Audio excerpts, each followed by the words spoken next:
Hello and greetings from the Aging Farmer. Please like, subscribe, let me know if these videos will help you, and let me know if it's worth my time. All right, today we're looking at the conveyor belt. You got some grease points, always need to focus on. You got grease points at the top end here. To get to this, I just lower it down all the way, and then you can easily flip it. That way it's easy to get to the head of this. You want to make sure you get all the bird nesting out, because if you do have a bearing go bad, and then it can throw a spark, catch that bird nest on fire and have a bigger mess going on. I have had issues with the tensioner up here come loose before, and just the belts will slip here and not at the main wheel. So that can be an issue with these. When the belts get wet, they'll start slipping there. The other issues I've seen with a little age or a bump and you get a crack going, it starts spraying the grain a little funny when trying to load the trucks. So now come down the other end.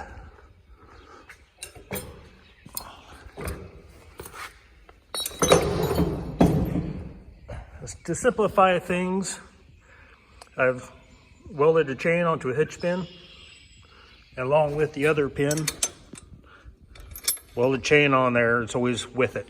Never gonna lose the pin again if it's welded to it. So always store the main chute in the up position. It helps prevent rodents from hiding in there and making little homes and holes. Makes it all last a lot longer. I've had issues with it, water standing in there and freezing up when grain's not fully cleaned out, like you see at the moment. And that will block the water from being able to run on out of there. So if you do have a puddle down there, it gets frozen, and you're trying to get this going in the winter time, you can simply take a garden hose, run water across it and over it, and it'll thaw itself out in about 5 minutes typically. Doesn't matter how much water's there. Take a hammer, break out the bigger chunks, throw them out when they break loose. So another thing we've done, put a little bracket on the side here. This is for two reasons. One is I can run my extension cord up here, and so when we plug the cord in, it keeps it away from the belt, keeps from rubbing holes in the belts, which you can get pretty expensive. So, and the other reason for this is we can put the grain bin sweep from this bar down to here or over to the hitch that I installed, and then tie the sweep on there, and now you don't have to have the sweep banging around inside the pickup truck. It's a lot safer and easier, so for transportation. And then the other thing we did do is, since we have two of these conveyors, I put a hitch on there so we can pull one of these conveyors behind the other.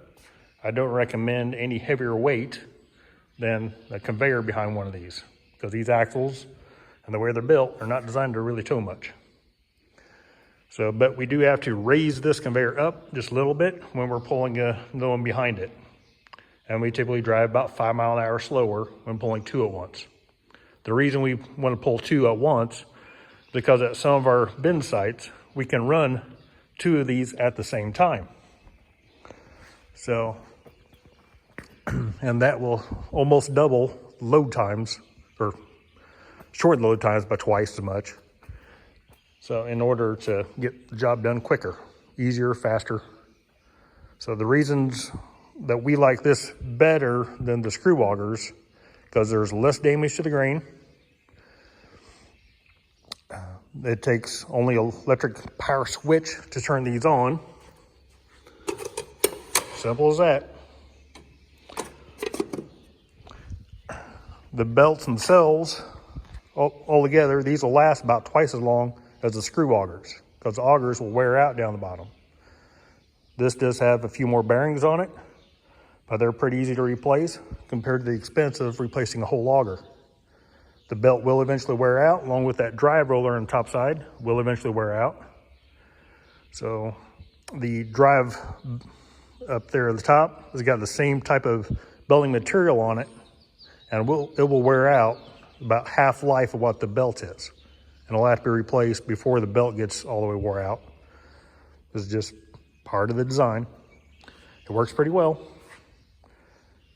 So I'm sure I'm forgetting something, but hopefully this helps out somebody out there. So please like and subscribe. Thank you.